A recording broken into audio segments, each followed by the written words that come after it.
to speak at our open comment period. So we'll begin tonight with our opening ceremony and turn the time over to Councilmember Peterson. Thank you. Will you please join me for the Pledge of Allegiance?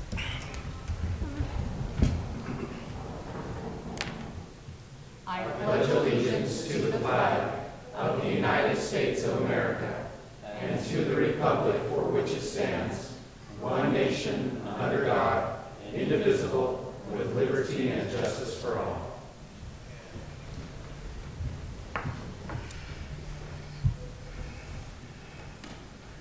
Our Father in heaven, we come to thee this evening as we begin our policy session and are grateful to be able to gather under peaceful conditions. We're grateful for the opportunity we have to live in this republic and to be able to exercise our rights and to be able to pursue those things as we choose. We are grateful for those who stand and protect us at all times and ask for a blessing of safety to be with those who serve in our armed forces, especially here from our Hill community, and those in our community who also serve in police and fire. We pray for their safety and for their families. We ask this evening as we assemble as a governing body that we might be able to do so in wisdom, that we might uphold the ordinances of our city and operate in the best interests of those who call Clearfield home. And this we do ask in the name of thy Son, Jesus Christ. Amen. Amen. Thank you very much. Council, we have minutes to approve tonight from the July 10th work session, the July 31st work session, the August 7th work session, the August 14th policy session, and our neighborhood party on the 16th. Have you had a chance to review those minutes? If so, are there any corrections, additions? If not, I'd entertain a motion on them. Your Honor, I move to approve the minutes for the July 10th work session, July 31st work session, August 7th work session, August 14th policy session, August 16th neighborhood party as written. Second. I have a motion, and it sounded like a couple of seconds. All in favor? Aye. Aye. Any opposed? Okay, the minutes stand. So we have got 3 public hearings tonight. As I went through this agenda with my wife earlier this morning, and went through the different public hearings, she told me I should announce them as the count from Sesame Street, and it would be a lot more fun. 3 public hearings. We won't do that. First public hearing is to receive public comment on the request to rezone property located at approximately F Street and 3rd Street in the Freeport Center from M1 manufacturing to PF, which is public facilities. And Brad, would you kind of walk us through this one? Sure, I'd be happy to. For the record, Brad McElrath, Senior Planner with Clearfield City. So as you stated, Mr. Mayor, Syracuse City is requesting a rezone from M1 to PF, so manufacturing to public facilities, for the subject property you mentioned before. This is in the west area of the Freeport Center. It's the existing location of their water towers, and the purpose is for future expansion of their water tower facility. So this slide just gives you background information. The general plan has a designation for manufacturing in this area, but there's no designation for public facilities in the general plan. So this request is consistent with the general plan as we reviewed that. So as you can see on the left here, you've got your future land use map, which is from the general plan that shows the existing parcel highlighted in red, and then the parcel that they are acquiring is this one that's got the dashed lines around it. So they are acquiring a portion of property from Davis County School District in order to expand their site. On the right is the zoning map, and you can see it's currently zoned M1. So based upon our staff analysis of the general plan, as I stated before, it's designated as manufacturing this area. And then the future land use map, it shows that. However, the rezone would be consistent with the goals and objectives of the general plan, as this property is a public utility. And it's been used that way for as long as at least I can remember. And as long as we can look back on the records to show that it's been used for their water facilities in Syracuse. The proposed changes to the site make the rezone necessary in order to accomplish the changes that they're requesting. And then the continuation of this property as the M1 zone actually wouldn't facilitate or allow them to continue or to expand their use. They need to have the public facility zone to be able to have the additional water towers that are there. So this slide just shows the Planning Commission's recommendation. They made a recommendation of approval to you as the City Council back on the beginning of August 1st, and they made it based upon these 4 findings. So with that, I'm happy to answer any questions that you might have for me. Council, any questions for Brad? I know we discussed this at length in a work session last week. Yeah. Yep. Okay, I will go ahead and declare the public hearing open. Thank you. I don't have any forms for anyone to speak in regards to this, but is there anybody here to speak? Your Honor, seeing no public comment, I move to close the public hearing. Second. We have a motion and a second. All in favor? Aye. Any opposed? Okay. That brings us to our second public hearing, which is to receive public comment on the request to rezone property located at 788 South, 2000 East from C2 Commercial to DR Downtown Redevelopment. Brad, back to you. Yep, thank you. As you stated, this request is from the C2 Commercial Zone to Downtown Redevelopment DR Zone. Although the zone is labeled Downtown Redevelopment, the zoning ordinance and the purpose of this zone is to be used for downtown redevelopment, but also along major corridors such as 193, Antelope, and State Street. So this is the background information of the site. This parcel is located near the corner of SR 193 and University Park Boulevard, so it's just north of the AAA office building that's been there for quite some time. The general plan has this property designated as mixed use. The DR zone is consistent with the general plan in that fashion. Although it's not mixed use in the title of the zone, the DR zone is a mixed use zone, so it complies with the general plan in that sense. The last bullet point there says that the intention of the development for this site is to be a high-density residential multifamily project and an office building. So that's the mixed-use component that they're proposing there. So you see on the left, you have your future land use map. You can see that this property and even up to the corner is mixed use. The property to the south is the AAA office building listed as commercial, and then you have some more properties that are to the south that have a mixed-use designation as well. And then you can see the zoning map designations on the right. So this is the proposed site plan that they have submitted. I know that the developer has met with the city council before to get some input on this project, input on the design and feelings about that before they decided to go forward. So these four buildings, although we are talking about the rezone today, just to give you some background, the four buildings that they would be proposing if the rezone's passed would be residential here, and then this would be the office building that they're proposing. That would be the commercial component of that. And then this corner piece actually is not being rezoned. This is separately owned, but it would be developed as a C-store, a convenience store and a gas station. And then this is an elevation that they had provided to show the type of design that they're looking at for the residential component of the project. So as I kind of stated before, it's the general plan designates this as a mixed-use area. The general plan also encourages zone changes to provide the highest and best use for the community and for property owners. As the property owners have done market analyses on this property and as they looked at the different type of development patterns, this seems to be the highest and best use for them.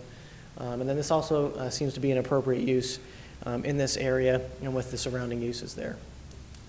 So with that, the Planning Commission on their August 1st meeting recommended approval based upon the following 5 findings. And if you have any questions, I'm happy to answer those for you.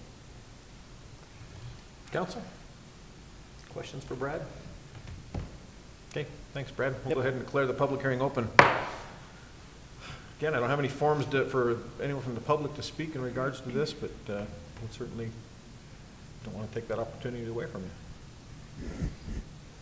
Okay, seeing none, I would entertain a motion to Seeing close the no public public comment, I will entertain a motion to close the public hearing, or make a motion, not entertain one. We have a motion, do we have a second? It could be entertaining, but It would be entertaining, yes. I'll make the motion to close the public hearing.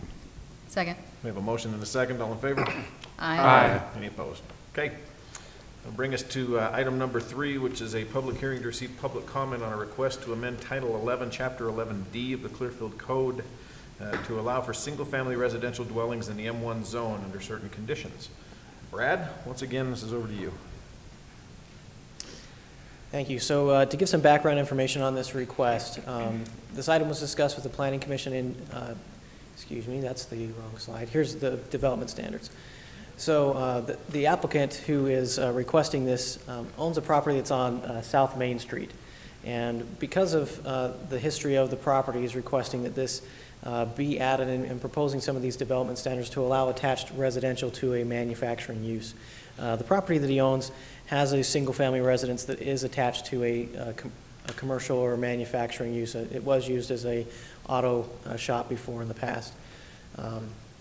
Back in, giving some history, back in 2007, there was a sewer break in the area, caused the people that were occupying the residence to vacate, and at the time it became a non-conforming use, and it wasn't legal anymore because they had vacated for more than 6 months. That was the standard of the ordinance at the time. The city, seeing that that the vacancy was essentially caused by that sewer break, decided to give this property owner the opportunity to have one or the other. So to have either the manufacturing commercial use or to have the residential use, but not to be able to continue them both at the same time going forward. And then that was reiterated a few years later with more clarification, saying if the residential portion is used and vacated for more than a year, which is the current standard for legal non-conforming uses, then that status would be lost. So they wouldn't be able to have the residential use anymore. So with Mr. Porter's request, he's trying to find a way to change, to propose, let me rephrase this, he's trying to change the ordinance a little bit to make sure that it kind of is a narrowly tailored, with these proposed standards, that it's narrowly tailored that would really only address his property. So the standards say that there has to be a limit of 1 unit. The other standard is that it must be attached to a commercial building and either horizontally or vertically, where the residential use has to be. Again, that applies to his site. The total square footage of the commercial and residential shall not have an combined square footage of 10,000 square feet more than that. The residential has to be 50% or less of the total square footage. And then the last thing is that this type of building must have existed prior to 1999. So that even predates the time that there was the vacancy caused by the sewer line break. So Mr. Porter had come up with these standards in a way to try to, again, narrowly tailor it, but then allow that type of use to continue, for his property or anybody else that might have a similar use there. So when this item went to the Planning Commission, there was a lot of back and forth, a lot of discussion, and it came down to a 3-3 vote, and then there had to be a tiebreaker vote. So it was recommended approval to the City Council on a tiebreaker vote of 4-3. The reasons for the approval is that those that voted for it on the commission felt that there was a narrow focus that would likely not impact anywhere else other than this property. The approval of the zoning text amendment will require approval of a site plan and site improvements. So by changing the zoning ordinance, this will now become a new use there. And so, making sure that that's allowed would require a site plan, would require a curb gutter, sidewalk, all of those types of improvements in the area. So they felt that by requiring that, it actually is a benefit to the area by making those improvements. Those commissioners that were against, that voted against this text amendment, felt that it was not consistent with the M1 zone, that it expands residential, and that it shouldn't, that they shouldn't continue a use that should be discontinued in the area. Again, it's the use, if it's allowed to be continued, could be legal non-conforming use, or just generally speaking, legal non-conforming uses. The whole idea is that the use is allowed to continue as long as it doesn't be as long as it's not vacated, and the whole purpose is that gives the owner some rights, but at the same time, it gives the city the ability to exercise police power to say, going forward, we're not going to allow these types of uses anymore. We have a different design pattern, and as I reviewed the general plan with this request, there wasn't any language in the general plan that really encourages this type of a zone text amendment. So when we went to the Planning Commission, we made sure that they were aware of that the general plan, as it governs all future land use decisions and even text amendment decisions, doesn't really encourage this, but at the same time, it doesn't really address it either. So with that, I've got some more information that I brought with me. If you have any more questions, then I can answer any of those for you. Council, any questions for Brad? Can you go back to that page where the requirements are?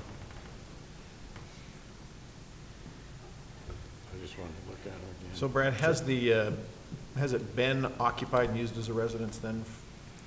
So based upon the work session that we had with the council a couple weeks ago, we were asked as staff to look into whether this property has been used continuously since that time, that since it's been reoccupied. As we look through our utility records to actually not just see billing, but actually to see usage of the water, it looks like there was a one-year vacancy from February of 2017 to March of 2018. Let me just grab that document just to make sure I'm giving you the right dates, but I believe that that was the time period.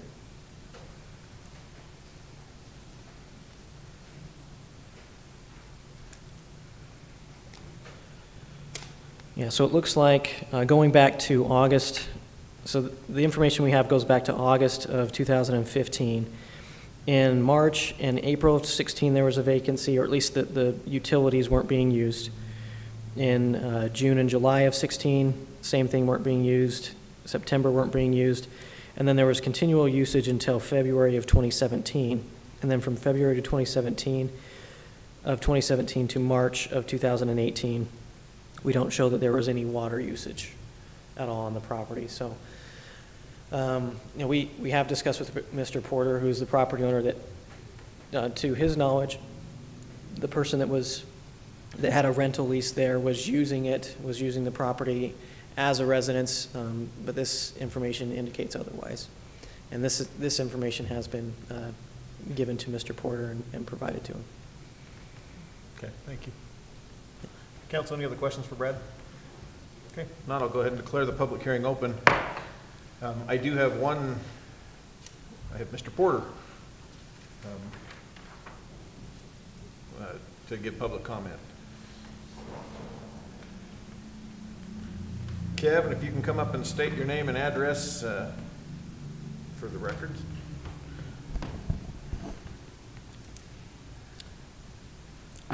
My name is Kevin Porter. My business is located at 372 South Main, Clearfield.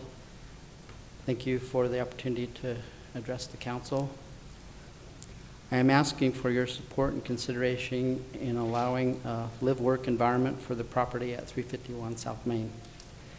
Mixed use had been allowed at 351 South Main until the city sewer backed up in the street, causing a temporary disuse which affected its status. There was a residence on the south end attached to a mechanic shop for 50-plus years, ever since I can remember, and I grew up living across the street next to the old church on South Main. The property is currently used as a non-conforming residence only, but still attached to the shop structure. I have a current residential landlord business license for the property.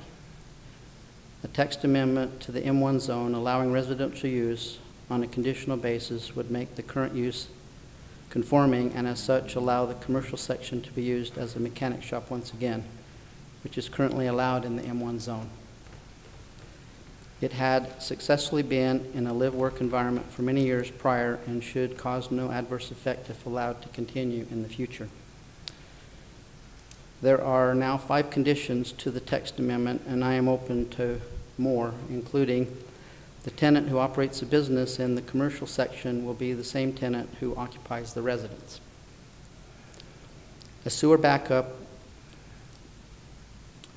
The sewer backup was caused by a sewer and drain service company that pushed debris into the city's main from the Clearfield mobile home trailer park.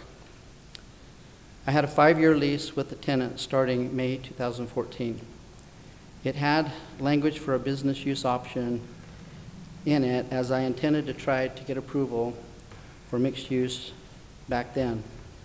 But my wife took ill and passed away in August of 2014, and I struggled to even keep any business, personal affairs intact, so I didn't get to it then. Concerning a no usage of water, though keeping his stuff there, the tenant decided not to stay at times, but the lease was still in force. The Ombudsman's office has assured me that a lease in place is evidence of non-abandonment, that a tenant having a right to be there is sufficient. Further, the tenant with the lease in place but behind on the rent allowed me to put up a for rent sign. I allowed him to get behind on the rent to keep it rented and maintained while being selective on getting a new tenant. It's hard to find a good tenant not being able to rent it under the conditions it was built for. I entered into a lease with a different tenant in April of 2018 who lives there now, is current on the rent, and is desirous of opening up a mechanic shop. If you say no to the text amendment, you are saying no to allowing a business to operate in the shop part, which is already allowed in the M1 zone. If you say yes to the text amendment, you are saying yes to allowing a business to operate in the shop and continue the residence as conforming. Again, I ask for your support and consideration in allowing a live-work environment for the property at 351 South Main, whether through a text amendment, overlay zone approach, reinstating mixed use as grandfathered before the sewer backup, or whatever outside of the box thinking we can come up with. Thank you. Kevin, did you own the property when the sewer backed up? No, Okay, so you purchased it after I did. that point? Okay. Okay, thank you very much. Were there any other, it's the only public comment that I had. Was there anyone else here to speak at the public hearing in regards to this? Okay. Council, seeing no further comment, I entertain a motion to close the public hearing. Your Honor, seeing no further comment, I move to close the public hearing. Second. We have a motion and a second. All in favor? Aye. Any opposed?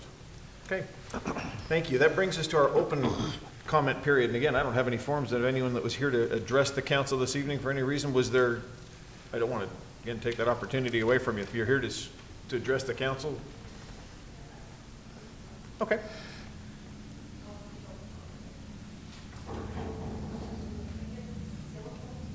Yes, you can give that to Wendy.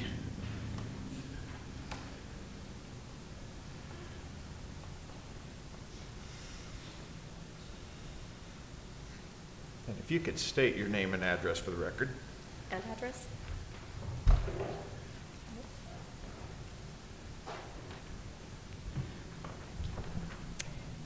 Okay, well, my name is Shelley Ferry. I live at 381 Bruce Street here in Clearfield.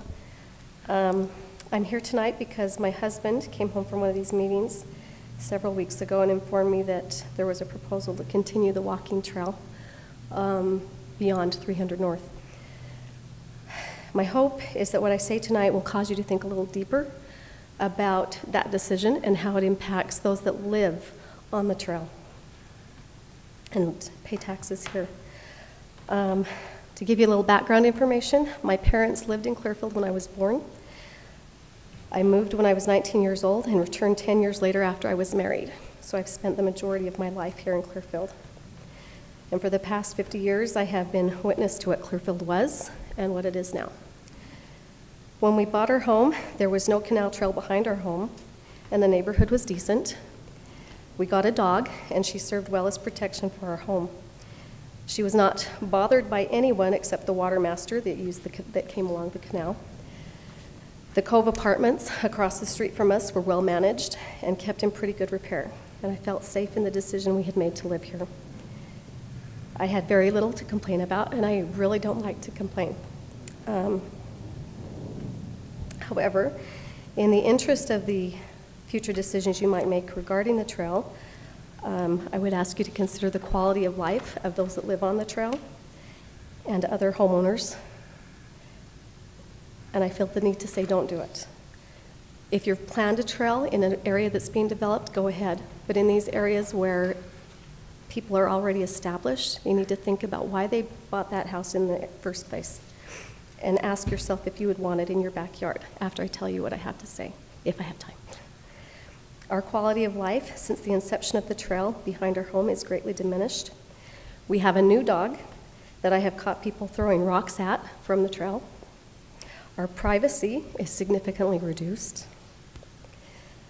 The traffic behind our home has increased, most recently with people who walk their dogs at night on it in the middle of the night, thereby waking up my dog, who then barks. I contacted the city last winter and explained my concerns about my dog being a nuisance barker, and they said it would be okay. And the next thing I knew, within a couple of weeks, an animal control officer came to our home, and thankfully she dismissed the charges because she looked at our situation and said she was fine. The homeowner on the opposite side of the canal, when the trail was installed, immediately put up a fence and planted shrubbery and trees, which are now some kind of drop-off pickup zone for who knows what. As I said, the traffic has increased. They don't walk the trail. They walk down to these trees and they walk back. Walk down, walk back. We live on the bend in the canal, and periodically youth come and find a shady spot in those trees to smoke things back and forth. They sit on the canal trail and smoke. They share whatever they're smoking. They loiter. Our neighbor to our right is a single mom with a teenage daughter, and I have seen young men come and sit on the trail right behind their home. And I'm concerned for her safety as well as her daughter's. There was a shooting a year or so ago on the trail with someone trying to escape from law enforcement. I was woke by a phone call with somebody concerned about my safety because I lived on the trail. I could tell you a lot more stories about things that happen on the trail. All I know is that I live with an underlying concern that I am not safe in my home like I once was. And I have the canal as a moat between me and the trail. Other people will not have that if you continue the trail through that area. And I don't want anyone to live with that concern that they are not safe in Clearfield City. Thank you. Thank you very much. I appreciate you bringing that to our attention.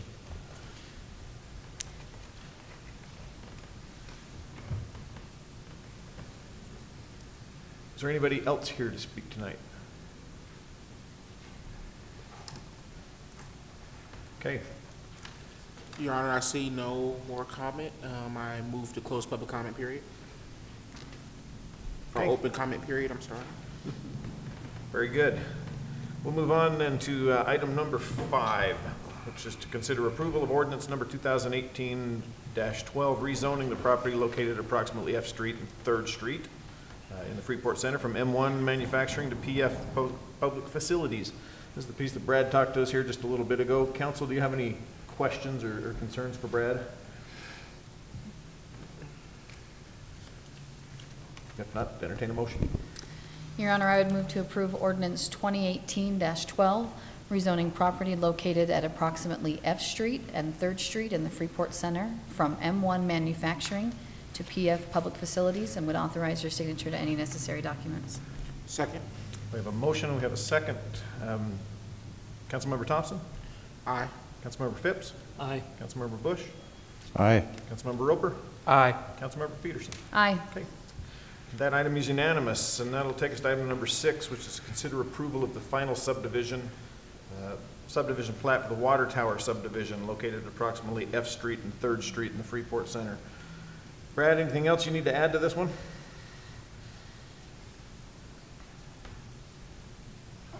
I don't believe so. As I stated before, I'll actually be brief. I just said I don't believe I have anything to add, but I'll be brief. So with this aerial image, you can see there's the existing parcel here, and then as I mentioned in the previous presentation with the rezone, this is the parcel addition, so the property that's being acquired from the Davis School District. So this is an exhibit showing you the area in red that will be acquired from the school district in order to expand and to convert some of their water facilities to have a higher capacity for their residents. This is the proposed plan that would be accommodated by that. So you can see there's the 2 new water towers here. The secondary tower would be demolished, and then the culinary tower that currently exists would become their secondary tower. And then the Planning Commission made a recommendation on August 1st to approve the final subdivision plat, just subject to the one condition with the 2 sub-items. So there, I was brief. You know, it was interesting, just as a strange comment. I had never noticed the towers, the tower there, until this, and I was driving down 193 up University Parkway last week, and looked out over the valley and saw this thing. I thought, what is that? And it dawned on me that that was the tower. And I'd seen it as I've driven through Freeport. It had just never clicked on me, the size of it, until I had stood up on the hill. Right. So, yeah, it's kind of hard to, see unless you're there, or you're sitting, significant elevation above. Exactly. Council, any more questions or concerns for Brad? Your Honor, I'll move to approve the final subdivision plat for Water Tower subdivision located at approximately F Street and 3rd Street in the Freeport Center with the conditions as recommended by the Planning Commission on August 1st 2018, and authorize your signature to any necessary documents. Second. We have a motion and a second. Also needs a roll call vote. Councilmember Peterson? Aye. Councilmember Phipps? Aye. Councilmember Roper? Aye. Councilmember Thompson? Aye. Councilmember Bush? Aye. Okay. That brings us to item number 7, which is to consider approval of ordinance 2018-13, rezoning the property located at 788 South, 2000 East, from C2 Commercial to DR Downtown Development. This is the other item that Brad covered for us in depth a little bit ago. The applicant's here. Jerry, did you have anything you wanted to add to? Okay. Council, any concerns or questions? You know, the compelling thing for me is this fits within what our plans have been for a decade.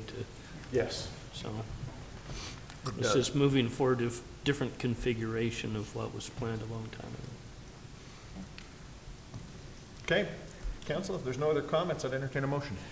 Your Honor, I move to approve ordinance 2018-13, rezoning property located at 788 South, 2000 East, from C2 Commercial to DR Downtown Redevelopment, and authorize your signature to any necessary documents. Second. We have a motion and a second. Again, we need a roll call. Councilmember Bush? Aye. Councilmember Thompson? Aye. Councilmember Roper? Aye. Councilmember Peterson? Aye. Councilmember Phipps? Aye. Okay. Item number 8 is consider approval for 2018-14, amending Title 11, Chapter 11D of the Clearfield City Code to allow for single-family residential dwellings in the M1 zone under certain conditions. Council, concerns, comments, thoughts? We've heard from the applicant on this one. Porter was here and spoke during the public comment period. Kevin, was there anything else you wanted to add? Okay. Council, any concerns, thoughts? If not, Well, you know, one of the concerns I have is actually that it targets a specific usage, and that troubles me, and I think that it could lend itself to opening up others who want similar consideration from the council. And so that it's intriguing, but that's my bizarre mindset, that it was limited was actually a positive thing for the planning commission. In my mind, it's actually a concern. So. That's been my concern from the beginning, and also allowing residential in the manufacturing zone doesn't really sound right. I don't think there's anything wrong with this particular property in what Mr. Porter wants to do, but I don't think this is the best way to do it. I think as we get into our small neighborhood plans, which we need to do quickly, there's places like this, and there may be other places in the city that may need to be looked at and changed or allowed to do something like this. I like the live-work idea, but I don't think it should be in the M zone. I think it should be either a separate ordinance or a different approach to doing that, because I don't think this is the only one in the city that may fall into that. But to allow residential in the M doesn't sit right with me. So I don't think we ought to do this ordinance, but I think we ought to look at, as quickly as possible, our areas and see if there's anything else that we can do, which I'm sure there is, to allow this type of situation. Well, I'd echo some of Kent's sentiments. As far as, live, work, as we look at housing, is an interesting concept. But there are two things on this one that make it difficult for me. One of them, Brad alluded to, and that is that this is not consistent with our general plan.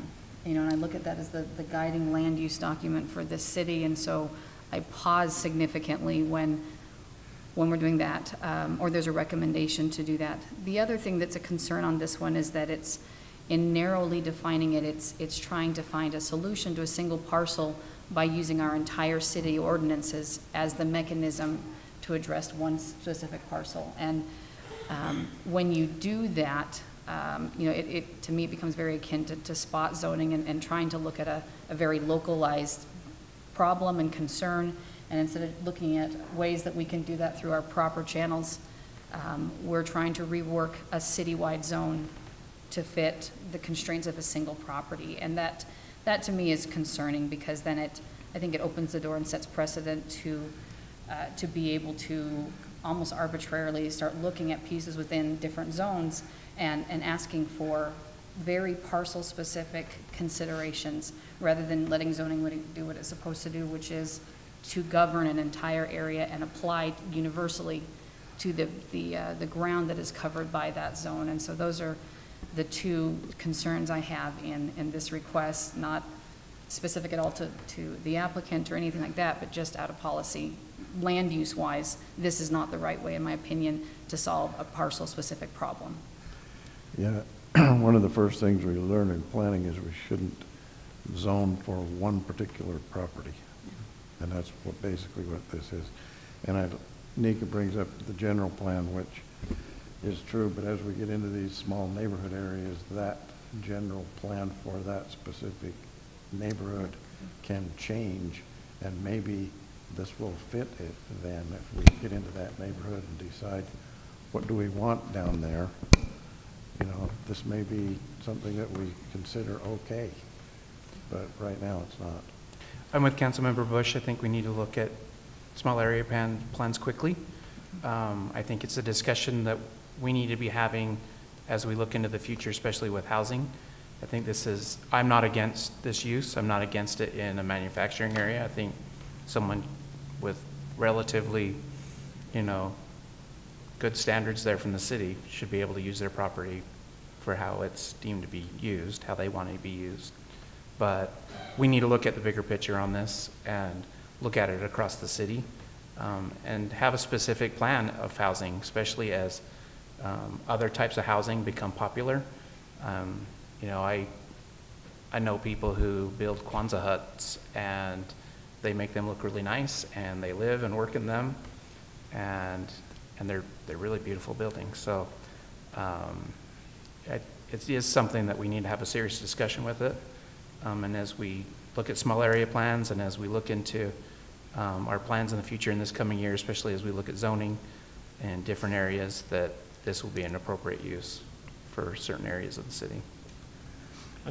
I just want to clarify that I too, Councilmember Roper, don't have a problem with the usage of it. I'm just not sure if this is the right way to do it. And that's my hesitancy. But you all said it better than I did. So.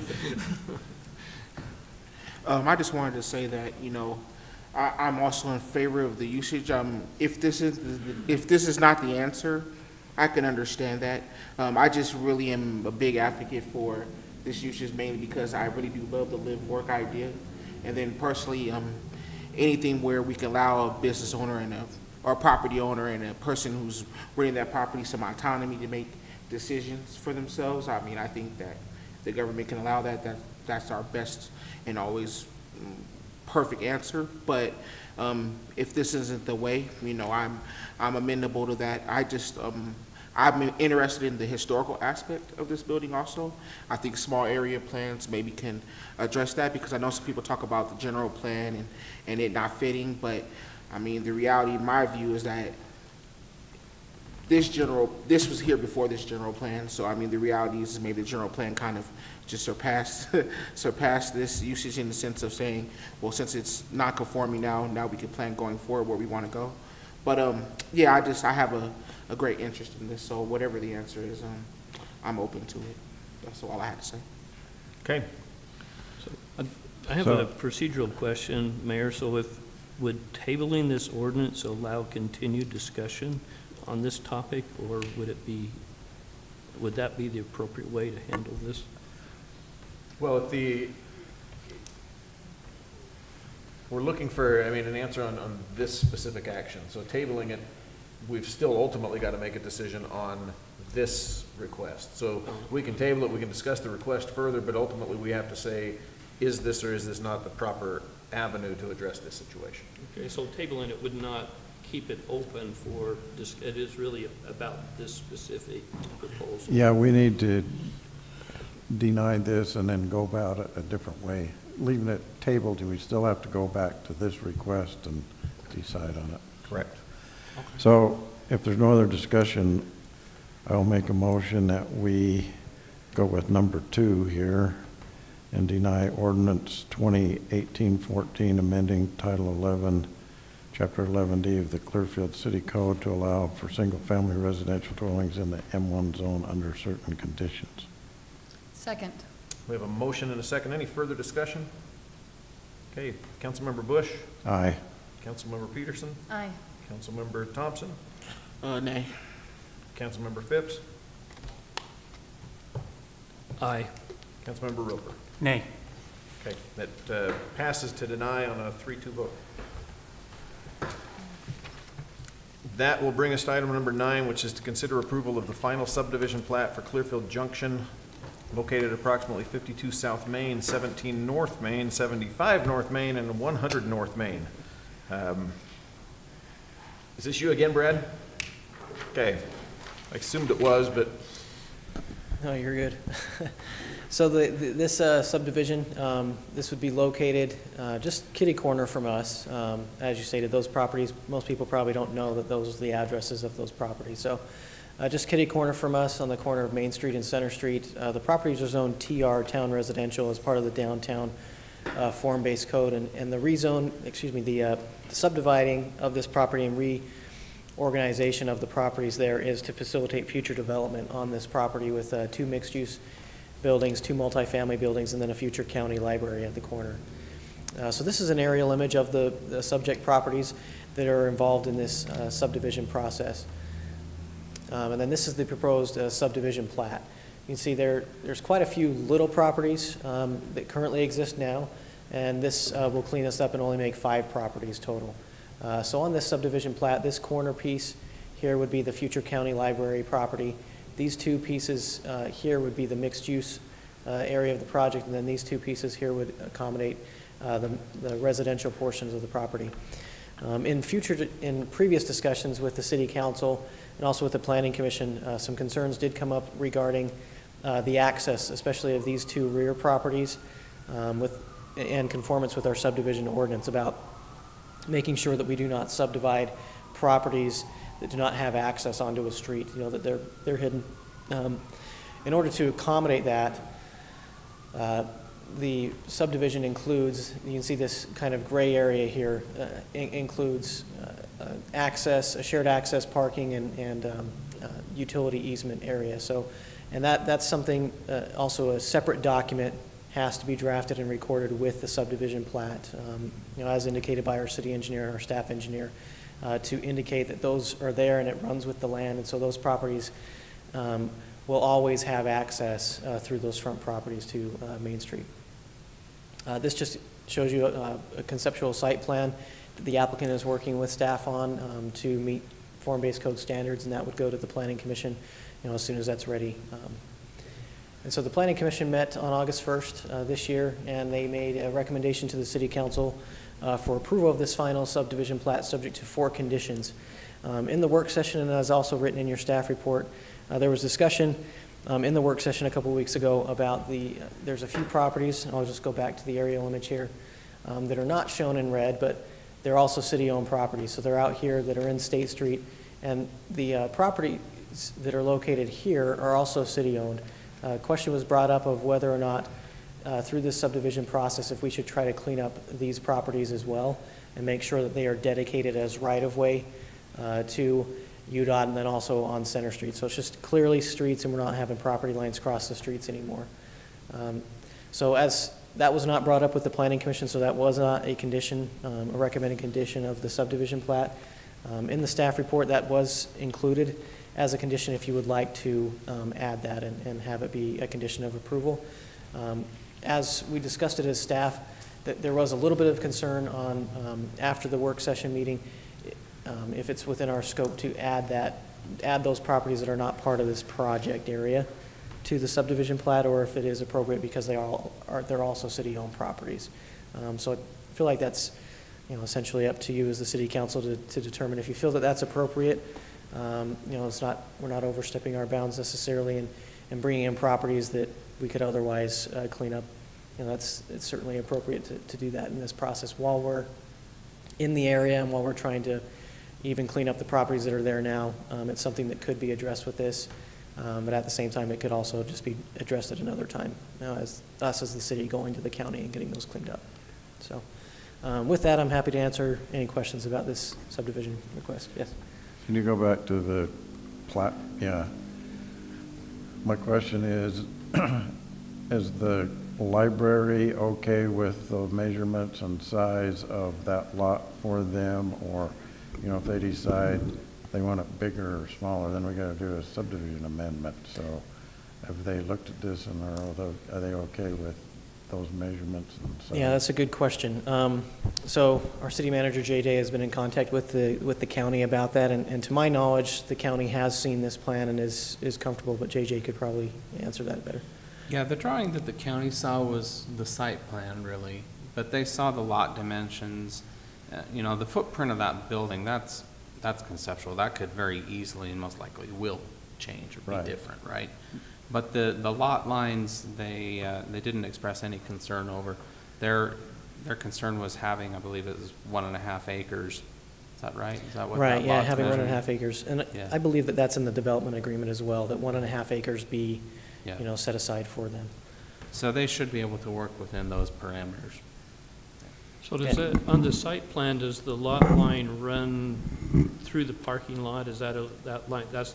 Yep, those are that's the lot line right there. So this runs through, halfway through the parking lot, and then this other lot line right here, running north and south, that's their other property. So again, there's not really a whole lot of parking that's provided site, but as part of the overall development, and with the shared access easements and the utility easements, most, additional parking is provided for them on a property adjacent to them. So there's, I believe in the code, the form-based code requires that they have 25 parking spaces provided based upon their square footage, and they're going to have, a sufficient amount of park. So this whole row here, those will be designated towards the library.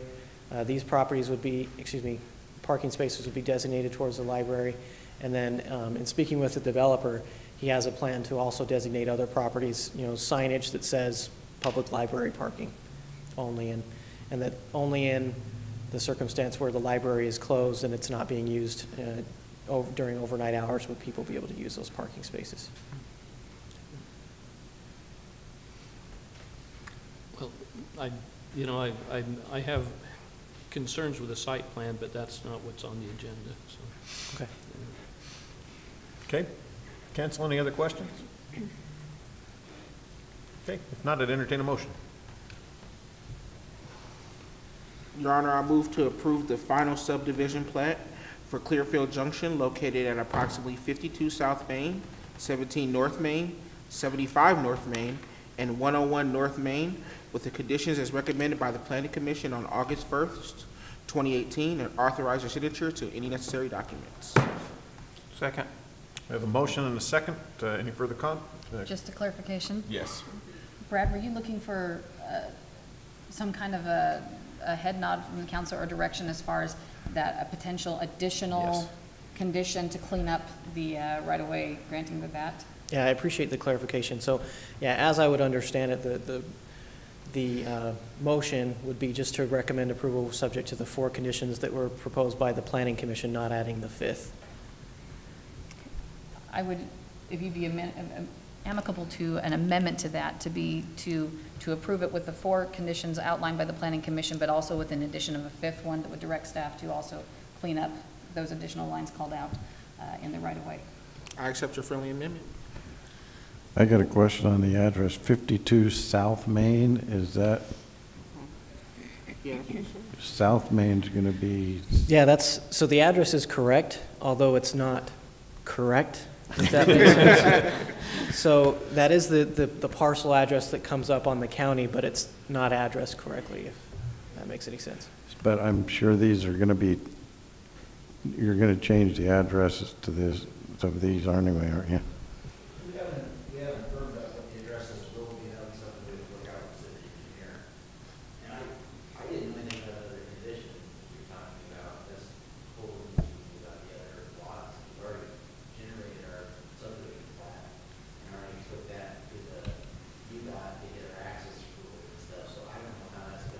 That one shouldn't affect you. That's cleaning up cities' parcels, so Does it's. it mean that this drawing that I generated has to change somehow? Or is it just? Will it need to change, Scott? No.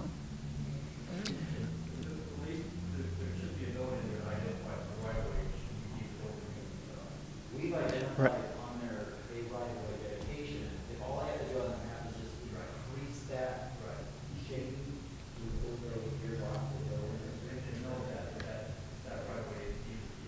Yeah, and as I understand it, it doesn't even necessarily have to be shaded that goes all the way down. There could just be language on the plat that says that the properties with these parcel numbers are also dedicated as right-of-way. Yeah. We were at the point where we already the city engineer got it approved. Yeah, we don't want to mess that up, so that's, But if it's just a paragraph that adds those other lots, then fine. Yeah, as I understand it, that's all we would need to add. We don't need to increase the area of the plat or anything. It would just be adding language that says, in conjunction with these properties are being dedicated as right-of-way. And okay. it just takes care of it in one format instead of going back to the county with two. And the cross-access easements, the UDOT form that they gave us, there's one access for all properties. Correct. So they have a form that they give us the cross-access that will be attached. So Okay, if you're okay and you can get that to them, that's good. We had an acceptance of the motion, or the amendment to the motion. Who seconded? That was Tim that seconded that, right? You okay with that amendment? I'm okay with it. Okay, we have a motion and a second. All in favor? Aye. Any opposed? Okay. So item number 10 is consider approval of resolution 2018 R-11, approving amendment to number 2 to the interlocal cooperation agreement between Clearfield City and UCAN, which is now UCA, right?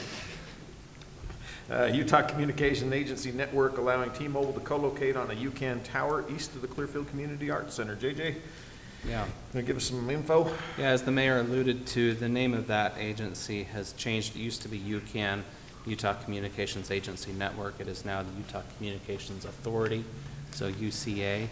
And we did send out to the council earlier this afternoon the corrected amendment number 2, where originally they had indicated that it was amendment number 1, but there was already a previous amendment number 1. So just the minor corrections in that document, amendment number 2, and the whole point of the amendment is to allow for the co-location of T-Mobile on this tower that's just to the east of us here, and that the city would receive as a result of that $300 a month as a portion of the rent revenue that UCA would be collecting from T-Mobile, with an annual escalator of 2%. It's that simple. We've discussed it in a work session, but if there are any further questions, I can field those now. Council, any questions for JJ? I know we did discuss this in depth in the work session. If not, I'll entertain a motion on this. I'll move to approve Resolution 2018 R-11, approving amendment number 2 to the interlocal cooperation agreement between Clearfield City and, are we saying UCAN, or are we saying the other? UCA, allowing T-Mobile to co-locate to the UCA tower east of the Clearfield Community Arts Center, and authorize your signature to any necessary documents. Second? We have a motion and a second. This does require a roll call. Councilmember Roper? Aye. Councilmember Phipps? Aye. Councilmember Thompson? Aye. Councilmember Peterson? Aye. Councilmember Bush? Aye. Okay, that wraps up all of the business portion and brings us to our communication items. I failed to welcome our scouts to our meeting. It looks like we have at least 2 scouts back here, and I figured we had another one here. He wasn't in uniform, but I figured he was a scout just from either that or somebody really interested in public hearings. Which troops are you guys from? 372? 386. Well, awesome. Thank you for being here tonight and sticking through the hour-long meeting, and hope you learned something and didn't just fall asleep. And now you can go back and give a report so you can get your merit badge. Had the opportunity to, with Councilmember Peterson today, to sit in on a housing affordability committee with a discussion on the future and how do we address housing affordability in the state as a whole. And nice accolades, I will say, from those there about Clearfield, and one, our progressive movement, and two, the fact that we actually have had, still may have, some affordable housing. Housing affordability isn't talking cheap housing, it's talking the fact that people can afford a house, and there's a massive problem with that in the state right now. And we discussed the reasons and what's causing that, and the committee's made up of developers. In fact, we held it at Ivory Homes corporate offices in Salt Lake, with multiple developers, state agencies, city representation from everywhere from Clearfield to Park City, Salt Lake City, to discuss the whys and the hows, and is there a solution to this? And it's interesting to see that there are cities that are being proactive and trying to take some thought into this. I didn't bring my notes with me, but we do have one of the cities that has, is it Centerville? That has started to look, Centerville, that is about to address accessory dwelling units. And they will be leading really the charge there for Davis County. It has not been really pushed down. In fact, it hasn't been addressed in many cities at all. And so they're looking at the ability to do a dwelling behind your residence and allow your parents or your kids to live there. And that we discussed is one of the biggest issues right now, is that we've got kids that are growing up and historically would be moving out of their houses, and now they're to the point where they can't. They just cannot afford to leave mom and dad's nest and go live somewhere else. It's just not affordable. Their income is not keeping up with what housing's doing. There were pushes to blame that on the developers, and that they're trying to gouge people, and that they're making too much profit. That's really not a government's place to say whether or not somebody can make a profit, and it was really drawn, a line was drawn in the sand there, that's not a role that government should say, to tell somebody they've made too much money on something. Well, a lot of it is the price of material has really gone up lately. And that was brought up as well, that the tariffs that are being placed on lumber alone, the tariff on lumber adds another $6,000 to $8,000, I think it was, to a house. Just that one item is $6,000 to $8,000 in tariffs for lumber. So it's it's a major problem. It's good to be able to have some representation. Both Councilmember Peterson and I sitting there, so it was good conversation. There's a lot of work still to be done. We'll meet again next month. Just to note that I will be out of town September 18th, 17th and 18th. But I don't think we have a meeting scheduled that night, so we should be safe. That is all I had for tonight. Councilmember Bush. Yeah, I had a chance to attend the neighborhood parties at Train Watch and Steed, and thought they were good. The community luncheon last week too, I thought was really good, where we got some ideas from the people that were there on what they would like to see in the city. I thought that was informative. Also went to the open house for the Public Works Parks building. That's great. Are you all moved in and everything's great, and it's a great building. And the retreat the other day I thought was very good and informative. I have down, there's a Circles open house on September 6th, but I don't know where it is. Do we know where it is? I've got on my calendar Circles Family Fun Night this Thursday, the 30th. Correct. From 5:30 to 6:30 at Kiwanis Park. Sorry, 5:30 to 7:30. I thought I had September 6th, but, okay, so it's this Thursday. This at Thursday, Kiwanis 30th. Park Yep. at 5:30. Okay. And the last thing I have is I've been appointed by Governor Herbert to the Uniform Building Code Commission for the state. Fantastic. Congratulations, that's awesome. Councilmember Peterson. Kent kind of hit everything that I was going to cover.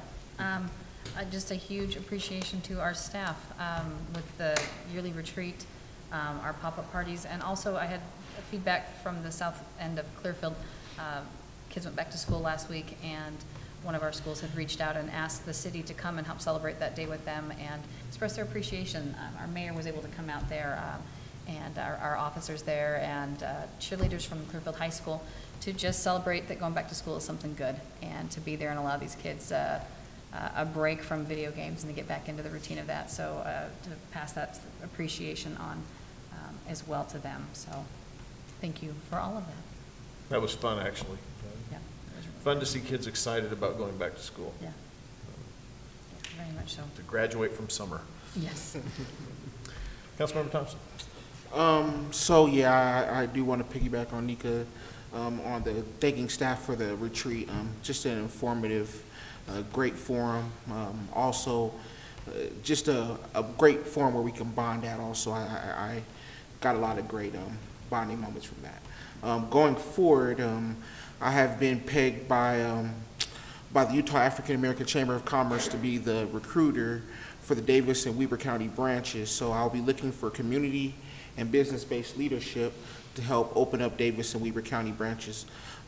Going forward, also, I'll be being a little bit more involved in our community luncheons, because I really would like someone from Clearfield to be a part of one of those Davis branches, mainly because I just know the great things that happen in our city, and I love the world to know it, and all of Utah.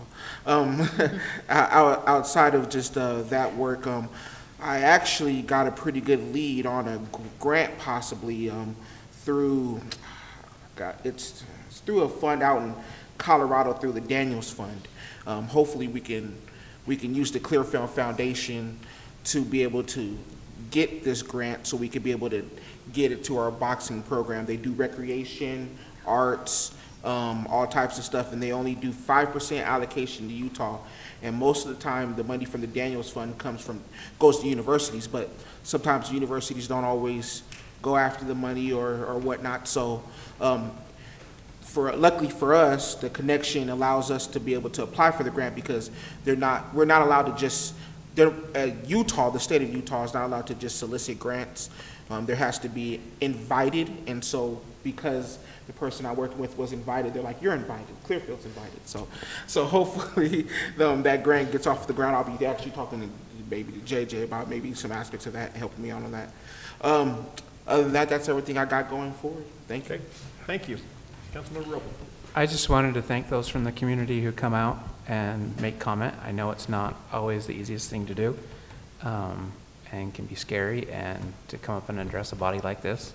But I want them to know their voices are heard, and that we strongly consider the things that we hear. Thank you. Thank you. Councilmember Phipps.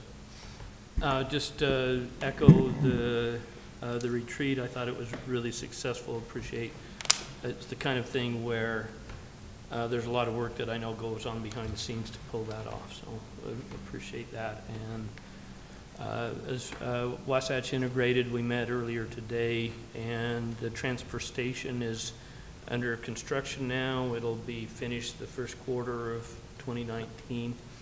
What's being called the Materials Recovery Facility is in initial preliminary design and cost estimates that we'll have by the end of the year. I anticipate 2-year-ish time period by the time the funding is allocated and contracts are let, things like that. But so, exciting stuff for me, anyway. Very good. City Manager's report. Yeah, I just echo the sentiments about last week. It was a busy week. We had the design charrette for Clearfield Station. I thought that went very well. We had the pop-up party the next night, Wednesday, and our retreat on Thursday. I appreciate all of the work that staff put into those events, and also the work that you all put in as elected officials to come prepared and engage in good, vigorous discussion. Those were excellent activities, or events rather. Monday is Labor Day, and our offices will be closed obviously on Monday, so hope you don't need to find us that day. That's all I've got. I'll be laboring that day. That's not quite fair. Nancy? Yeah, just, excuse me, our schedule is we'll have a work session next week. We've added a few things just today that are new to what will be on next week's agenda. And then we'll have policy session on the 11th. We're not planning on having a meeting on the 18th, and it looks like we will be canceling the policy session on the 25th. So that's the plan, unless something else comes up that's imperative to be taken care of on the 25th. We have a lot going on the 2nd and the 9th of October. October's filling up really fast, so. Okay. Any other staff reports? Okay, then I would entertain a motion to adjourn as the city council and reconvene as the Community Development Renewal Agency. So moved. Second. We have a motion and a second. All in favor? Aye. Any opposed? Okay. So welcome to CDRA meeting. The first thing we have is consider approval of a couple of sets of minutes. Has everybody had a chance to look at those?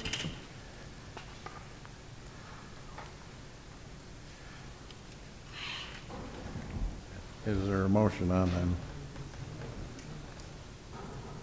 Your Honor, I move to approve the minutes from, you're not really an honor, are you? No. Chairman? Mr. Chairman, I move to approve the minutes from the June 19th, 2018 work session and the June 26th, 2018 policy session as written. Second. You have a motion and a second. All in favor? Aye. Aye. Any opposed? The next item is consider a resolution designating the proposed Lifetime Products Community Reinvestment Project area. You want to say anything else about that? We talked about it in work meeting. I don't know if there's any additional questions after our work session, but for the public, this is a resolution that would move us forward to designating a plan and a budget surrounding CRA for Lifetime to stay here and build a distribution center in Clearfield. So, if you have Are there any other questions? any questions by any of the members?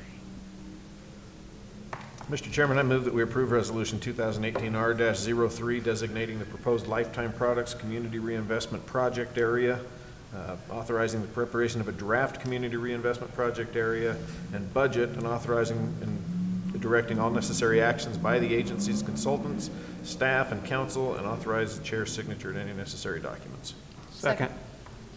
Motion and a couple of seconds. This is a resolution, so we need a roll call vote, right? Okay. Member Peterson? Aye. Member Thompson? Aye. Member Shepherd? Aye. Member Roper? Aye. Member Phipps? Aye. It was unanimous. That is all we have on the agenda. Move to adjourn. Second. We're adjourned.